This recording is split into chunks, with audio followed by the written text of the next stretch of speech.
Welcome to 100 Yards of Football this morning. I'm your host, Vincent Turner. I have a special guest that's joining me today. He's a draft expert. He writes for the Detroit Lions Sports Illustrated. He's covered all the draft history from the New York Jets and the Washington Redskins. He writes for the Key West, Florida Citizen. My man, coming out of Key West, Florida this morning, Mr. Daniel Kelly. Hey. If you like the video today, please come in and share it. As Mr. Kelly going to take you on a tremendous ride and tell us about his great story in becoming an NFL draft scout. So sit back and enjoy. If you like the video today, please come in and share it. I'm your host, Vincent Turner. So, Mr. Kelly, I like to do this morning. Great. How you doing, sir? Hey, Mr. Turner, I'm doing well. Just remember, it's your show. But like I said, looking at your history and both of us being big NFL draft guys, I feel like a young man that just woke up this morning with so many blessings, because we're going to get down talking about the NFL draft concerning the Jets and the Washington Redskins. But what I'd like you to tell the audience starting the first 2 minutes of this interview, tell us about your journey, how you got started, because it's one fascinating journey that I just enjoyed reading.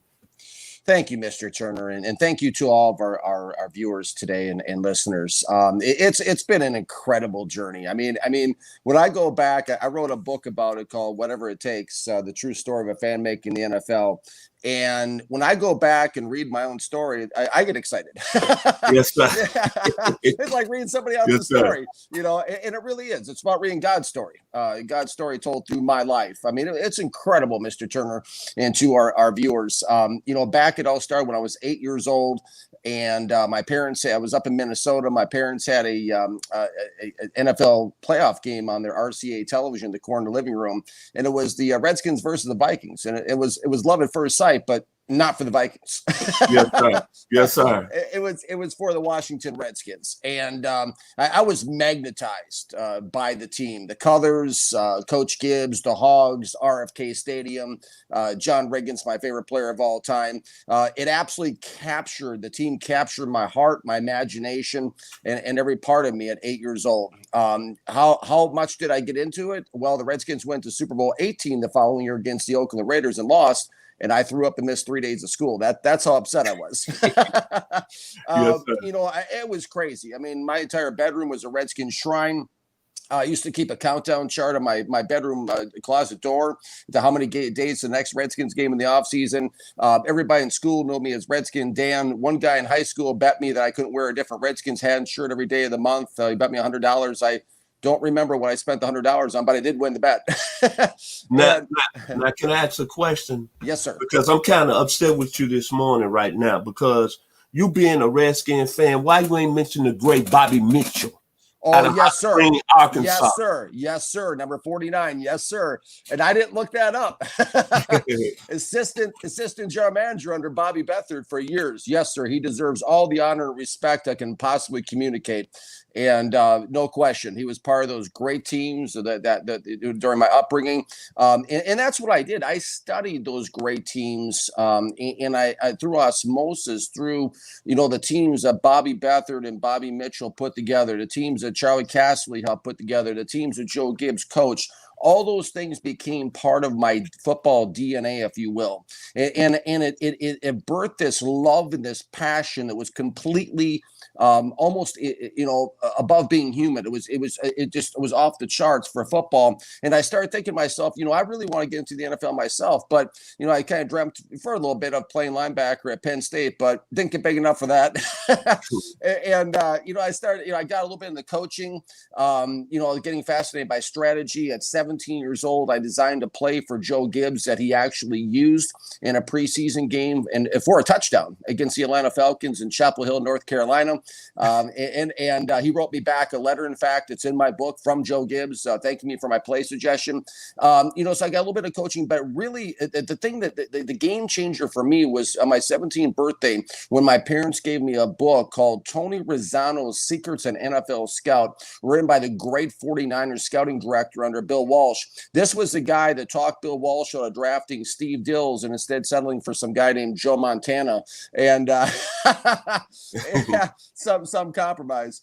And I couldn't put the book down. Mr. Turner. I couldn't put the book down. It was like this is what I want to do. I want to be an NFL scout. So at 17, I started recording all the games I could off my television in my bedroom. College football games, writing scouting reports. At 18 years old, I wrote a 70-page scouting report with Desmond Howard on the front cover, suggesting the Redskins draft, in which they did. Addressed it to Mr. Charlie Casserly, who was the general manager of the team at the time. Asked him for an internship. He said, "Hey, listen, you're still too young. Check back with us after your first year of college." And so, I mean, I was so focused on football, Mr. Turner, and our viewers. I was so focused on football that I barely passed through high school. My dad got so mad at me because he went to a parent-teacher conference. Now, we can all picture those, right? He's at this conference with my mother, and the teacher looks at him and says, "Sir, if your son here would put a tenth of the effort into his schoolwork as he does the Washington Redskins, he'd be a straight A student." My dad just gave me one of those looks that we all know. It was a long car ride home. One of those Snickers commercials, not going anywhere for a while. So it was. But I mean, the passion, I mean, the flame, the fire was burning so brightly inside me. I said, "This is what I want to be, an NFL scout." My high school yearbook was filled with kids writing in there, "Hey, Redskins suck. You're never going to become a scout." All this. I mean, I was like a piñata at my high school. Everyone liked to take a shot at me, and this is what I wanted to do. And so, barely passed through high school, like I mentioned, dropped off a small community college, majored in the social scene, spent all my time cutting class and playing pool instead of going to class, which is another thing my parents weren't too happy about. But anyways, failed off a small community college, found myself at 21 years old working at Allstate Insurance as an insurance agent. And I was listening to KFAN radio as I was telemarketing for insurance leads, and on comes this advertisement from the sports radio station up in the Twin Cities that says, "Hey, the first 32 callers call in. You can represent a team in the mock draft coming up. You can bring a friend, mock draft party. Call now." Well, I had 9 open phone lines, so I started dialing like a crazy man with my phone. I was telemarketing on, and they said, "Congratulations, your second call. You're going to represent the Jacksonville Jaguars." Told my friend, grabbed all my scouting reports I'd done for Mr. Casserly, head to Winter Park, the Minnesota Vikings headquarters in Eden Prairie, Minnesota. Walked through the door, was nervous as could be, and walked up to the speaker. And, they said, just like the draft, they said, it was a mock draft. They said, who do you think Jacksonville, that was your Jacksonville was an expansion team in 1995. And they said, with the second pick in the 1995 draft, the Jacksonville Jaguars select. And Mr. Turner, I leaned into the microphone. I said, "Tony Boselli, offensive tackle, USC." And out of the corner of my eye, I noticed the great Tony Dungy sitting over in the corner.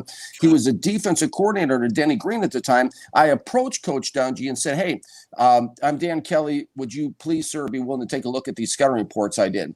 And he started looking at them, and he said, after about 10, 15 minutes of looking through them, he said, "This stuff is pretty good." He goes, "How would you feel about coming to my office next week?" And I was like, "Let me check my schedule." Yes. It was like that. I said yes, right? So that turned into be a 6-month unpaid internship with Coach Dungy. My mother told me, "Whatever you do, don't wear your Redskins Joe Gibbs coaching jacket to meet Coach Dungy." I didn't listen to her. I walked into the front door of the Minnesota Vikings wearing my Redskins jacket. But Coach Dungy was very gracious. He was really awesome to meet with. Great experience, learned a lot. He left for Tampa Bay. I left back for the real world. I started selling Kirby vacuum cleaners door to door. And, so I went through a really rough time, the hardest time of my life at that point. Went through a big breakup, lost everything, lost my Jeep, my vehicle was repossessed. I was evicted from my apartment. I lost all my savings, and I found myself at 24 years old working at Bank America Mortgage. And I'm sitting in this real estate meeting, and I was bored out of my mind about real estate law. And this thought goes through my mind, what am I doing here? My dream is to be an NFL scout. I got to give my dream one last chance, because it's better to go for it and not get it than wonder what always could have been. And so, I mean, it was instilled in me, Mr. Turner, and I know you remember this, and I know some of our viewers do. 4th and 1, Super Bowl 17. Joe Gibbs is faced with the decision. He's standing across the sidelines from the legendary Don Shula. Just about every coach in the NFL, especially young coaches, right? Young coaches, they would all have punted and played to see another day. Joe Gibbs turns to Joe Bugles and says, "Hey, Bugles, what do you think?" He goes, "I like our chances against John Riggins against a safety in the NFL." 4th and 1, the play call 70 chip. John Riggins is off to the races. That instilled in me that when it's time to go for it. And so I did that. I subscribed to the college football package off my little satellite dish at the time when I was 24. I started recording all the college football games. I said, you know what? I'm going to give my dream one last chance. I got to do this. So I worked all day at the bank, moonlight as a scout all night. It got to the point, Mr. Turner, I was getting about 15 to 20 hours of sleep a week, right? I was taking no-dose, Jolt, drinking coffee, falling asleep at my desk at work. And I did this for 7 months. Scouting reports started piling up, right? All the seniors, all the guys that start piling up the scouting reports. And one night I take a break, right? This is divine intervention, Mr. Turner, right? This is divine what we talk about, right? This is divine intervention because one night I'm taking a break to get pizza rolls about 2:00 in the morning. And on ESPN, there was a special about a wide receiver at that time named Wayne Corbett. Do you remember him? Oh, yes, sir. Yes. At a Hawkins. Yes.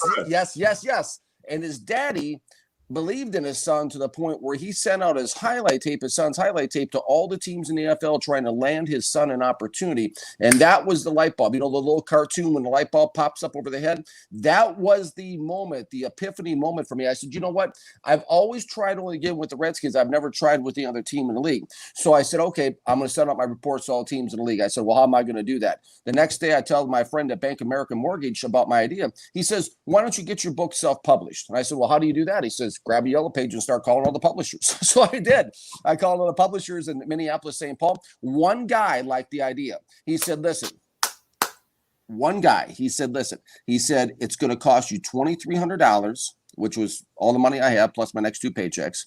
It's going to take about 85,000 sheets of paper, which is the equivalency of 3 trees. But we'll do it. And so I personalized one book for I put everything I had into it, all my time, all my money, all my energy, all my hopes, all my dreams, all my blood, sweat, and tears. I put everything into this, right? And we personalized one book for every head coach, director of player personnel, general manager in the NFL, spent another $1,300 on a credit account because I was tap broke. And sent out the books. My Chevy Blazer was filled with these boxes, about 7-8 pounds a piece, right? This huge, big book, this about this thick. And we sent them out east, west, north, south, no guarantees, got a pager, sat back and waited. First, all my buddies at the bank at this point know what's going on. They're like, your pager go off yet? Your pager go off yet? Did anyone call you? And all of a sudden, bzzz, all of a sudden, it's back when I had pagers. I'm dating myself, right? A pager goes off and all of a sudden it says, please call, Bruce Lerman's college scouting director, New Orleans Saints, please call. I want to talk to you. And he left his phone number. I told my buddies at the bank, right? The scene, you're in a cubicle. I'm sitting at the bank. I said, I got a call from the Saints. It's like everybody hung up on their clients, raced to the conference room. I called the Saints, and Bruce Leverman, the college scouting coordinator of the Saints, answers and said, "Listen, Mike Ditka, who was the coach at the time, really likes your book, and we have a position open for a college scouting position in the Midwest." Yeah, I was on cloud 9. I was like, okay. And he said, listen, a lot of teams are going to be calling you, but remember, we were the first to call you. I hung up. I was in tears. I said, this is it. I'm going to the Saints, right? I'm like, this is going to happen. That's the year when Ricky Williams came out, when Coach Ditka wore the Ricky Williams, dreadlocks. We all remember the picture. Right? And I was like, this is it, right? This is going to happen. And all of a sudden, 2 weeks later, I get a phone call. It says, New Orleans Saints, please call back on my pager. I'm like, this is it. They're going to have me. They're going to have me down, right? I call, and the college scouting coordinator, Bruce Lerman, says to me, he said, listen, he goes, one of our senior scouts, disagree with some of your reports in your book. And I'm very sorry to tell you this, but we're not going to be able to move forward on any kind of interview or job offer or anything. I was just like, it was one of those moments where you just stand there with the phone up to your ear, and my heart just practically stopped. I was like, oh, okay. Thank you, sir. And I hung up, and I was like, I was devastated. Mr. Turner, because I was that close to getting a chance to get in. And my buddy at the bank, the same guy suggested I do that draft book and get it self-published, says to me, he says, listen, he goes, another coach with as much passion, if not more passion than Mike Ditka is going to call you. I'm like, okay, right. Sure. Yeah, thanks, buddy, for making me feel better. Where do you want to go for lunch? Right. 2 days later, I'm driving to work. My pager goes off. It says, please call the New York Jets and Scott Pioli, 516-560-8280. And I know people are writing that down. It's not his number anymore. And I called, And I was like, Mr. Pioli. And he says, don't call me that. When my dad goes by that, he goes, I'm Scott. And he said, listen, we got a position open. It's not a high paying position, but it's entry level, pro scouting department. Your attention, your book came to Bill's attention, meaning Bill Parcells, and he really liked it. And what do you think? I was like, oh yeah, absolutely. He said, great, we'll be in contact. A couple of weeks later, I'm Mall of America in Minnesota, right where I was at the time, and all of a sudden, I'm out shopping. I have this idea going through my mind. I don't have a suit to my name. I don't own a suit. And I'm thinking, well, what if this really happens?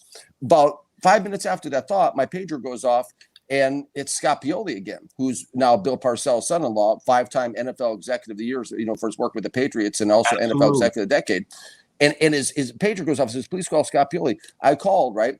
And he says, hey, Dan, he said, listen, Scott Pioli here. He goes, Bill's ready to take the next step with you. He goes, when's as soon as you can be out here? I said, well, I could probably get a day off next week thinking I don't have a suit. I need some time, right? He goes, no, listen, Bill doesn't want to wait that long. I said, okay, I'll be out there tomorrow. He goes, great. He goes, I'll have an e-ticket waiting for you at the Twin Cities Airport. Can't wait to meet you. Have dinner tomorrow night. Thanks. Bye. Click. And I raced into the men's clothing store, and the guys there love football, and they actually helped me get all suited up with a suit, tie, the whole thing. Walking to Bank of America the next day, everyone knew something was up, and I was like, yeah, I'm going to the Jets. Flew out to New York for an amazing 2-day interview process where I met with everybody who was anybody in that staff.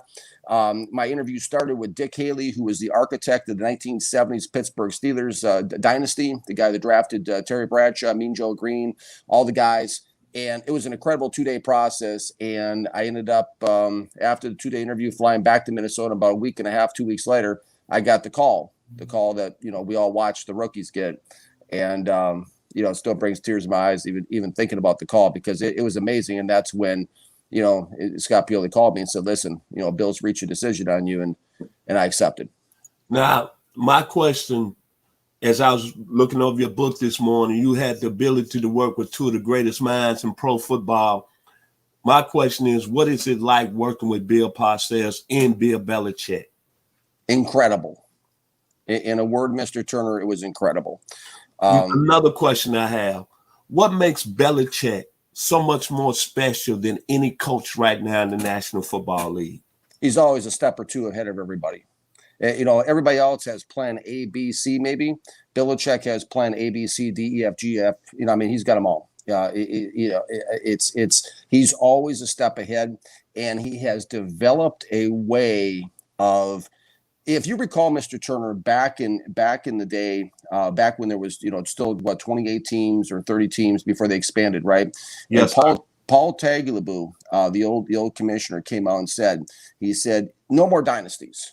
We're going to expand to 32. What once was your third string quarterback's now going to be in our team starter. Remember that whole thing? There's going to be parity. Any given team can win a given Sunday, right? What Belichick did is he developed a system, and one of my mentors was one of his most trusted scouts up in New England. He developed a system that was basically focused on 4 or 5 characteristics, if that makes sense, about players. And he hired scouts who had those 4 or 5 characteristics. And so therefore, what we can see, who we are, is what we attract, right? What we find in life. So he sent those scouts out with the characteristics he wanted on his team. And of course, they brought back all the players that he wanted, the type of Patriot players, right? And that's how he's able to build a staff and a team where the parts are basically interchangeable. And he continues to win, because he knows how to find guys he calls Patriot players. Okay. That's how he's done it. Now, what makes Parcells so special? He's a visionary. He's an incredible visionary. When you think of great coaches, I've thought about this, over the years, Mr. Turner. You think of great coaches, we think about Bill Walsh with the West Coast. We think of Buddy Ryan with the 46. We think of, Joe Gibbs with the counter gap. We think of all these different coaches with systems, right? When we think of Bill Parcells, we don't, at least I don't, think of any kind of system.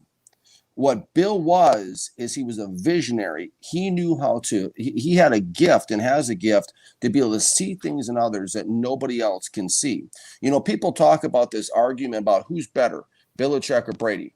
Well, I like to suggest it's Bill Parcells, because Bill Parcells found Bill Belichick. Bill Parcells gave Bill Belichick the opportunities nobody else would give him at that time. If he doesn't give him those opportunities, does Tom Brady even get drafted? So in New England, right? Because it was 6th round, almost the draft was almost over. So that, and of course, he gets the opportunity to play. But it was Parcells being a visionary is what made him so great. I remember him talking about a story about, you remember Charlie Weiss, the old offensive coordinator of the Jets and the Patriots, and the guy that went to Notre Dame? Right. He found Charlie Weiss in a health club. Charlie Weiss was in a sauna. He wasn't even in the NFL. They were taking a sauna together. They started talking. He saw something in Charlie Weiss and nobody else saw, and brought him aboard. So he's a visionary. He's a guy that's able to see things. I mean, let's remember, too, he saw things in Lawrence Taylor before the rest of us did, right? He sees greatness in people and has the ability to put them in position and delegate for them to have the success they've had. Now, during your time with the New York Jets, how many years were you a scout with them? I was there for 4 seasons, sir. Okay, now a question I want to ask you. Pound for pound, who's the best football player you saw with the New York Jets during that time? Curtis Martin. Tell us why. Why Curtis Martin so special? Tremendous leadership. Who he was as a person. I'll never forget, Mr. Turner. When I walked in the building, I mean, I'm like an entry level guy, right? I'm like the guy that eats after everybody else eats the team meal, right? And I walked through the building. I'll never forget this. I walked through the building, meeting everybody. They introduced me to all the coaches, all the scouts, everybody around the whole organization. And I walked through the training room, and they said, "Well, this is our training room and everything." And all of a sudden, Curtis Martin was on the table getting his ankles taped up for practice. And he turned, he looked, he said, "Welcome to the Jets. I'm Curtis Martin." And he extended his hand to me. Superstar, taking the time to basically welcome an entry-level guy into the organization. That's the type of thing that made Curtis Martin so special. He was a tremendous leader of men from a running back position. He was a heck of a running back, too. But he's a guy that kind of made the whole thing go. And that's why Parcells was so insistent on bringing him in from New England to the Jets, because he knew that he could build the organization around Curtis. Okay, let's get to the meat and potatoes. Yes, sir. Yes, sir. Very, very awesome. I'm very blessed today, man. I can't say no more. Me too. Thank you for the opportunity. You are unbelievable. That's what my wife says. It's not always a good thing. Let's talk about the Washington football team top 3 needs. Let's start with need number 1. In my book, quarterback position. Let's talk about a gentleman that I think can fit the scheme in Washington, Mac Jones, out of University of Alabama. Absolutely. And Mac Jones is very impressive. I in my article I wrote for the Detroit Lions this last weekend, for Sports Illustrated, you can find it online. I talk about Mac Jones. Mac Jones is a big, tall, strong pocket quarterback. He's a guy that can sit there. He's got a very good pocket presence. He slides, he moves, he can feel the rush. He's very smooth in his delivery. He's very, very sure of his delivery. He's a guy who can strike downfield very effectively and very easily. He's got the arm, he's got the touch, and he's played for Nick Saban, who's really considered the greatest college coach in history. He's won a national championship. Mac Jones, to me, is severely underrated. When people are talking about Zach Wilson and they're talking about Trey Lance, and if I'm on a game show, right, they aren't even in the same discussion as Mac Jones. Mac Jones is a winner. He is a leader. He shows very special ability. Somebody who I definitely think, and I like pocket quarterbacks. I don't know about you, but I like the dinosaurs. I like the Mark Rippons of the world, the Jay Schraders that sit in the pocket, the Joe Theismanns, the Sonny Jurgensens. The guys in Washington have come through there. The guys that can sit in the pocket. They can get a running back to run. I like guys that can take complete command of the pocket and work out of the pocket like Mac Jones is showing. Me personally, when I look at Mac Jones, I look at his accuracy. Can make all the throws. And I'm going to take you back in time. When you look at his accuracy, I'm just saying how the ball just comes out of his hands. It seemed like no receiver at Alabama. We talk about the great years Devontae Smith had, but he didn't really had no bad balls coming to him. And when I look at Mr. Jones' accuracy, I think about Dan Fouts. When he was in San Diego. Can you feel me? Oh, when he yes. had Winslow, when he had James Brooks, when he had John Jefferson, Wes Chandler. That's when I think about Mac Jones. And then you mentioned something about him being a winner. He went to Bowles High School out there in Jacksonville, Florida. And we think about Bowles, Chipper Jones. I think you heard of him. D. Brown that played with the Celtics. That's Roy guy right there. A guy here locally, because we broadcast out of here, Metro Atlanta area, Hayden Hurst, the starting tight end for the Atlanta Falcons. So Mac Jones had all these characteristics all in place. But the one thing before we move on to the second Washington Redskins draft need, Tua got hurt last year. He came in, did nobody know about him. He got a lot of criticism in the Auburn game when he threw 2 pick sixes. Coming into the preseason, everybody was talking about Bryce Young being the starting quarterback out of California, a 5-star. But Mr. Jones weathered the storm and played at a high level. And the most important thing, Mr. Kelly, you could take this to the bank, and you uncover quarterbacks throughout your time. One thing about a quarterback that I love personally, he had 41 touchdowns and only 4 picks. He knows how to protect the football. Absolutely. And so we're going to move on to the number 2 Redskin need, the wide receiver position. Ted McLaren is a special player. I think he's going to start coming to his own and actually get more time in the league. But he needs some help. 2 guys, Rodale Moore out of Purdue and Rashad Bateman out of Minnesota. Start with Mr. Moore out of Purdue. They're very comparable players when I look at them, Mr. Turner, and to our viewers. They're very comparable. Starting with Rondale, he's a guy that's kind of he has a flair for the dramatic. Let's say that to start with. He's a guy that is squatty, compact, has great hands, and has an ability to get open. He's a guy that's strong. He can pick up some yards after the catch. He's somebody who wants to get in the end zone, who's competitive, tough, and gritty. Rondale's a very good football player, I thought, when I looked at him. I'm going to say this about Mr. Moore. When I do my NFL draft prospects, I always look at certain things. I look at the competition. I fell in love with Mr. Moore 2018, true freshman, against Ohio State. We all know what Ohio State had in the secondary. Damon Arnett, first-round pick in last year's draft. Jeffrey Okua, 5th overall to the Detroit Lions. Sean Wade, who's probably going to be a high corner taking this year. All I remember about that game, I haven't even heard of the young man. He put 12 and 170 on Ohio State, 2 touchdowns. And what I liked about it, they tried everybody on him. Purdue moved him in the slot. Mr. Wade couldn't handle him. They put him outside. Mr. Okua, who I think is one of the best corners that came in the league, couldn't handle him. Rondale Moore, to me, is that dude. And one thing about him, the only question mark is that he's had injury problems. He's only played in 7 games in 2 years.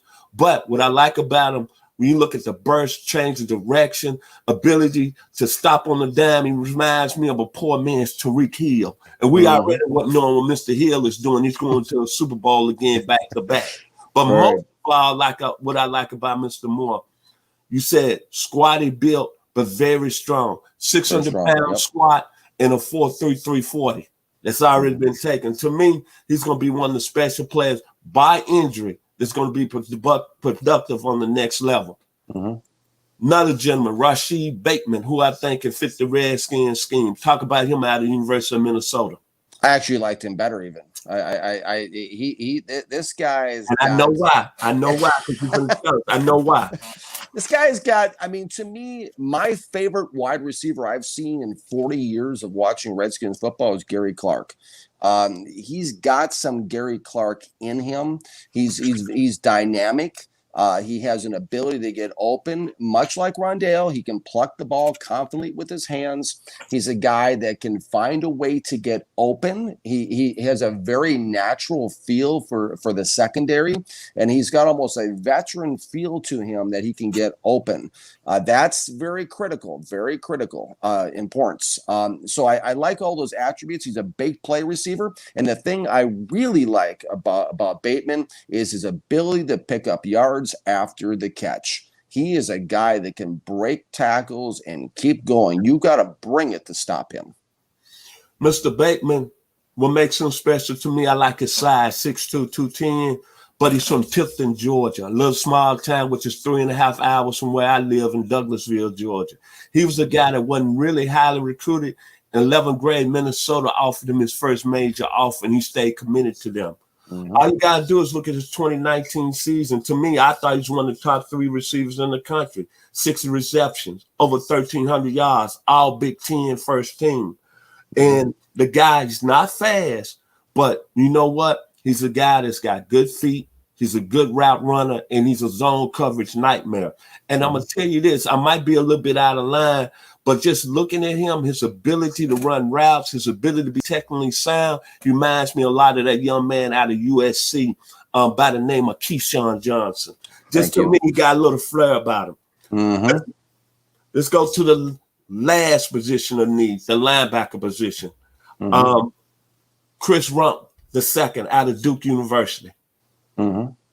Your opinion, him coming in and fitting in with the Washington football team scheme?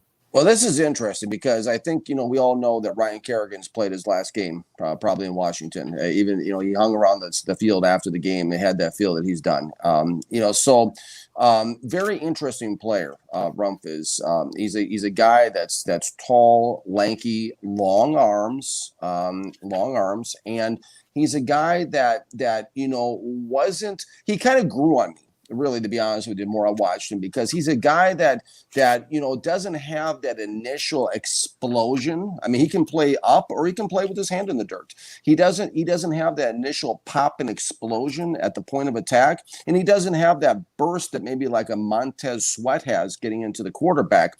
But one thing he does have is he has incredibly good pass rush instincts. And what I mean by that is he can get to the quarterback and he can find a way to get to the quarterback. He reminds me of another young man that Washington had once upon a time. They let get away, which was Green Bay's Preston Smith. Mm-hmm. He's a tall, lanky guy like that doesn't really strike you as being all that per se, but he has the ability of getting to the quarterback. Also like in the mold maybe of a Charles Haley, which I'm sure you remember him. A guy like that, or a Tim Harris, we remember him. A guy like that, right? You know why I know why I like you just mentioned Tim Harris. A lot of people, Mr. Kelly, know me on this station and on our network that Tim Harris, and I always remember this, Mr. Kelly, he's from the 901. Which is my hometown, Memphis, Tennessee. Oh, wow. Followed Tim Harris ever since he was almost 15 years old when he played high school football at Catholic High School by way of Memphis State. That's good this morning that you're doing your homework. That's what I love here on 100 Yards of Football. Let's give Mr. Kelly some fire because he brought up one of the best ones, Tim Harris, out of Catholic High 901. Go ahead, sir. I'm sorry. You got me fired up now. Hey, that's what it's all about. Let's get fired up. Let's take the field. Come on, let's go. Okay, continue on Mr. Chris Rump II. He's just somebody who's interesting. I think because he lacks that initial pop and explosion, and because he lacks that burst maybe to get into the pocket, I think he's a guy that's going to slide a little bit. I think he's a guy who could slide down into the 3rd or possibly 4th round. He could be a steal for a team who has a scout or a general manager who's instinctual, who can understand player instincts. A guy like that, somebody who a Belichick or somebody like that's going to see and say, you know what, we're going to bring him in, because this guy may not have all the attributes, but he's got the most important attribute, which is getting to the quarterback. I'm going to tell you what I like about Mr. Rump. He comes from good bloodlines. His father right now, Chris Rump Sr., is the linebackers coach for the Houston Texans and played at South Carolina at a high level. So we already know he's got to understand what it means to be a pro. But when you look at overall, he was playing at a program. Let's face reality. Duke is not in terms of football powerhouse. But what I like about the guy, 17 sacks over his career in 2.5 seasons. And most of all, man, you're getting a guy who's 6'4", about 235, put on some weight, add 20 pounds, about 255. I think you got a poor man's Randy Gregory of the Dallas Cowboys, a guy that can really get out the passer. But most of all, him going there to Washington and playing with a young man on the other side by the name of Chase Young. Then 2 tackles out of Roll Tide, Jonathan Allen, Deron Payne. And then you got a guy out of Mississippi State by the name of Montez Sweat. Getting this guy, Chris Rupp, the second, is going to put this Washington, to me, football team in one of the D-lines that we're going to talk about for years. Amen. So finally, if you're the Washington Redskins, what are the excuse me, I keep calling the Redskins. Let me say the Washington football team. Hey, I got the tattoo on my hand. I mean, come on. Okay. With the 19th pick, what would you like the football team, what would you like them to do with the 19th pick in the 2021 NFL draft? Go with each other, whichever receiver we just talked about still on the board. To go with Moore or go with Bateman, whoever's still there, because in reality, unless Washington trades up, the quarterbacks are going to be gone. Detroit's quarterback hungry. There's a lot of teams that are Atlanta. There's a lot of teams that are very quarterback hungry right now for a young guy. So we're gonna have a hard time, getting a guy at that slot. So I would like to see that. That's what I think the move is. I think it's receiver, because if they can get a receiver in there the caliber of a Rondale Moore or a Bateman, like you talked about with Scary Terry, right? It's those two guys back there together will be frightening. Okay, we're gonna end the show today. We're gonna go back to the Washington football team history. Washington Redskins. They had some great Super Bowl teams, but today I'm going to talk about the 87 team. My favorite. The first African-American to win a Super Bowl. And just want to get your thoughts. What made that team so special with so many very special players? Another guy from the 901 who was on that team, by the way, of Orange Mound, Melrose High School, Ole Miss, Mr. Barry Wilburn was the starting corner opposite Darrell Green. Yes, and then all the great players on that squad, like Ricky Sanders, the man, Gary Clark, Art Monk still doing his thing. Another young man who I thought at the time was one of the, don't get his due respect of being one of the best guys ever played in this league, Riley McKenzie out of Austin. Number 63. By the way, of University of Tennessee. Talk about that 87 team and what made it so special. And why was that year so special in Washington? It was incredible. It's interesting you talk about that year in particular, Mr. Turner, because of all my years of being a Redskins fan, that's my favorite team of all time. That year, that 87 team. And what made it so special, I believe, was the architect, Bobby Beathard. He doesn't get the props or respect that, he's finally in the Hall of Fame.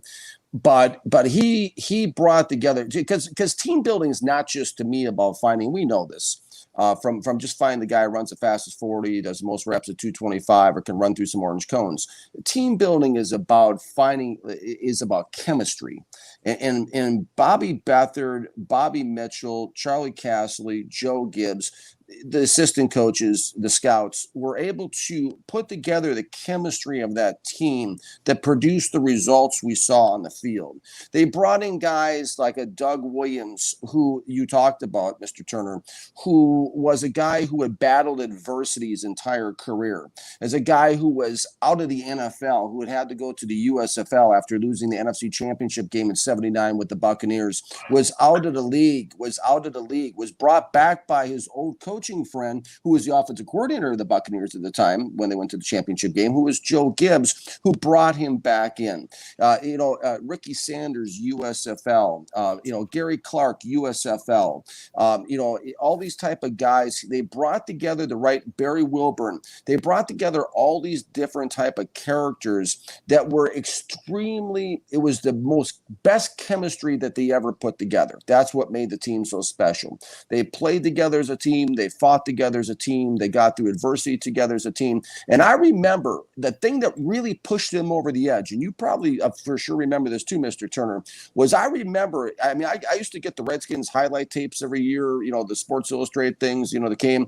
And I remember Charles Mann, the great defensive end, opposite of Dexter Manley, saying, when they lost that NFC Championship game to the 1986 to the New York Giants 17-0, when the game I cried, the game when the New York Giants opened the tunnel up so the wind would blow and swirl and so we couldn't kick a field goal and just that sickening feel at the Meadowlands. And I remember Charles Mann on NFL Film saying, we were sitting in that bus and the fans rocked our bus. And that's something this is Charles Mann talking. He said, that's something we didn't forget. And that was the very thing that set up the 1987 season. They came back on a mission. They said, you know what? We're going to get past everybody in our path, including Bill Parcells, including the New York Giants, and we're going to do this thing. And they did it. And it was just an incredible season. I mean, I can remember the date they won the Super Bowl, January 31st, 1988, Doug Williams, 42-10 at Jack Murphy Stadium. I remember, 35 points to about, in the quarter,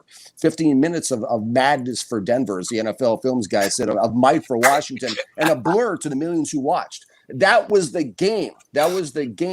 And Doug Williams lit up the skies, and it was redemption for him. It was redemption for the team. It was incredible. The game was, it was over by the time Chubby Checker played his halftime medley. It was incredible. And we did it. Super Bowl champions. It was an incredible season. I can't even put it in the words. I just tried. Well, family, man, I'm gonna say this before I move on. To that team right there, I want to give kudos to some players that played on that team. Raven Caldwell, University number 50. Pig Suey, who I thought played very well in a secondary role. Brian Davis, the corner out of Nebraska. Number 34, yes, sir. Alvin Walton, number 40. Young man that's going to be in the Super Bowl right now, coaching with the Tampa Bay Bucks, the defensive coordinator, Todd Bowles. I'd like to give kudos to all those gentlemen there. But we kind of ran up our time here today here on 100 Yards of Football. What I like to do is I love to have you back to talk about some NFL draft prospects in this year's 2021 NFL draft. But I'm going to say this. I've been doing this for a long time, I think, over the last 10 years. I've been on several other media outlets, several other platforms. And I would say this, Mr. Daniel Kelly, it's not only been a blessing, but it's been an honor. By far, you've been the most talented guy we've had on here at 100 Yards of Football. You knowing the game, the stories you telling, you being prepared, and just hearing your story, the drive. What I like about it is that you was assuming you was at rock bottom, but you had a dream, a passion, and could nobody take you from that. And you gave up everything. And what we say here at 100 Yards Football, especially me and my business partner, Ronnie Keebler, who's going to probably watch this video today, a lot of people are not about that life. When you about that life, you put it up there for the man upstairs, and he going to take care of you if you're doing the right thing. So today, this has truly been an honor and one of the best show I've been a part of. So give the people out there your contact information, your book, what you're doing now, before we leave here today at 100 Yards of Football. Mr. Daniel Kelly. Thank you, Mr. Turner. And I'll say this. I've been on a lot of different shows. I've been on a lot of different shows around the country. I've been interviewed by Linda Cohn. I've been on ESPN. I've been all over podcasts over the world. That is the greatest compliment anyone's ever given me. So thank you. Thank you. Thank you very much for the opportunity, sir. You literally, I try to hold back the tears, honestly. Absolutely. Thank you. Thank you. No, seriously.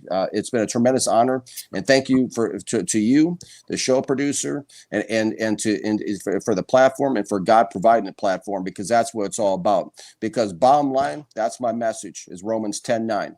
That's the message, that if you confess with your mouth that Jesus is Lord and believe in your heart that God raised from the dead, you will be saved. So that's all the glory goes to God, because really this book I wrote, is this book, Whatever It Takes, it's available wherever books are sold online, whateverittakesbook.com. You can find me on Twitter at Daniel Kelly Book. This book is yes, it's my story, but it's not just my story. It's God's story. It's God's story told through my life. And this book just isn't about me. This book is about the reader. This story is about the reader. The reason why I'm on here today is not to just talk about, what I've done. It's about encouraging you, the listener, to pursue your dreams. Because listen, if I could get in the NFL, hired by arguably the greatest staff in NFL history, you can do anything. You can do anything. Nothing is impossible. I went from being in a high school football team. I was so bad at playing high school football, Mr. Turner, our listeners. I was so bad at playing. I was the only kid on my team not to get a letter jacket. I couldn't even get on the field.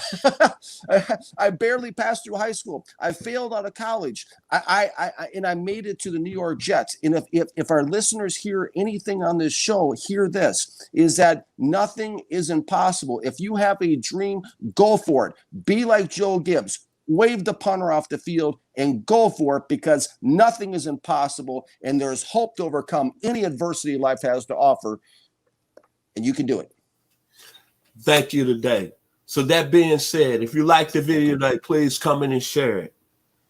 It's been a fantastic, magical ride of having Mr. Kelly on today.